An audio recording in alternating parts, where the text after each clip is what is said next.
Voilà, Monsieur Takizala, merci de nous accorder cette interview. Repenser la ville congolaise de demain. D'abord aujourd'hui, comment cette ville se présente et comment la repenser? La thématique de notre colloque, qui est un colloque international sur l'architecture et l'urbanisme, est de aujourd'hui repenser la ville congolaise de demain. En fait, les villes congolaises, il y a deux théories qui s'opposent. Il y a deux théories qui s'opposent. L'une qui veut que qui dit que les villes congolaises sont issues de la colonie.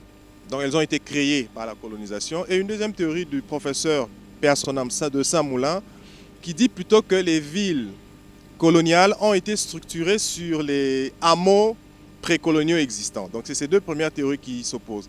Mais il est vrai que les colons ont trouvé des structures post-coloniales existantes, des hameaux, des villages, des groupements, qu'ils ont restructurés selon les besoins de la colonie, qui étaient essentiellement des besoins commerciaux.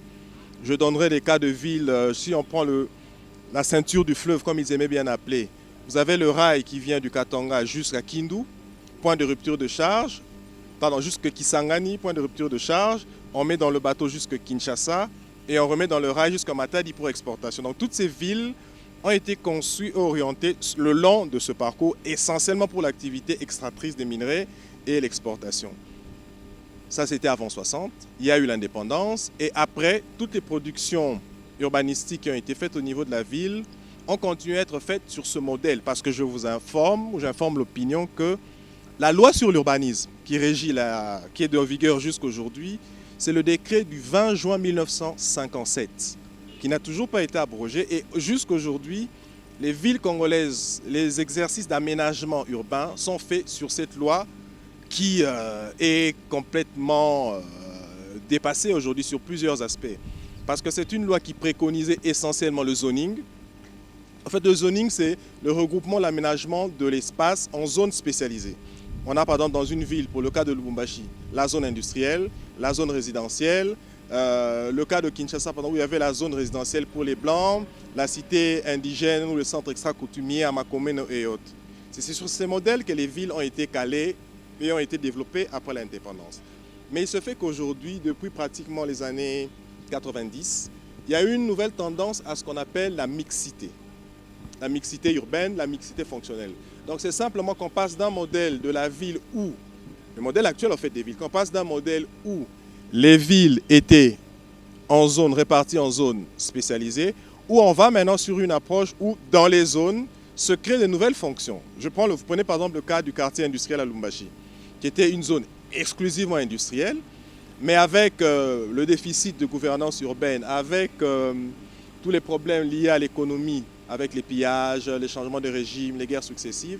Vous avez dans des tissus urbains où on avait une fonction précise, pour le cas du quartier industriel par exemple, où on ramène des fonctions d'habitation, on ramène des fonctions commerciales, on ramène des hôpitaux. C'est par exemple le cas du CMC qui est un hôpital mais implanté dans la friche industrielle. Donc c'est un peu tous ces défis qui font que le développement des villes se fait aujourd'hui en déphasage avec la loi existante et qu'on s'est dit non, il faut qu'à un moment on puisse arrêter, puisqu'on ne peut pas aujourd'hui continuer à planifier les villes de cette façon. Il faudrait bien qu'à un moment on se dise, ces villes, elles ont existé, il y a des pathologies, il y a des problèmes, et il faut trouver des solutions.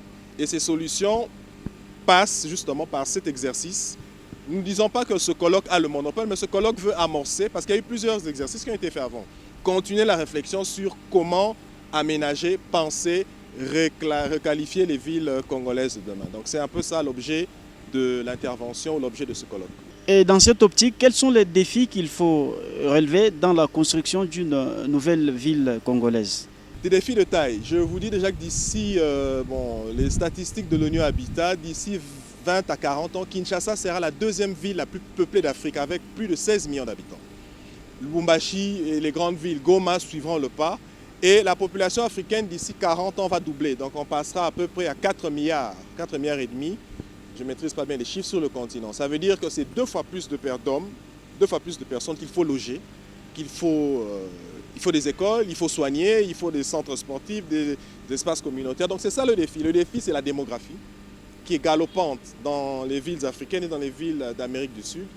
Et contrairement à ce qui a été fait ou ce qui a été planifié, la planification de l'État, ce qu'on appelle le top-down. Donc l'État organise et impose ne suit pas, alors les populations, dans une approche, ce qu'on appelle le bottom-up, donc l'urbanisation spontanée se fait à la base, chacun se débrouille comme il peut et on essaye de transformer les espaces, ce qui fait qu'on va nécessairement vers des modèles qui ne sont pas adaptés. Donc c'est ça les grands défis, la population, le boom démographique et le boom de l'urbanisation. C'est ça les deux grands défis qu'il nous faut relever. Alors, M. Takizala, merci beaucoup d'avoir répondu à nos questions. Merci beaucoup.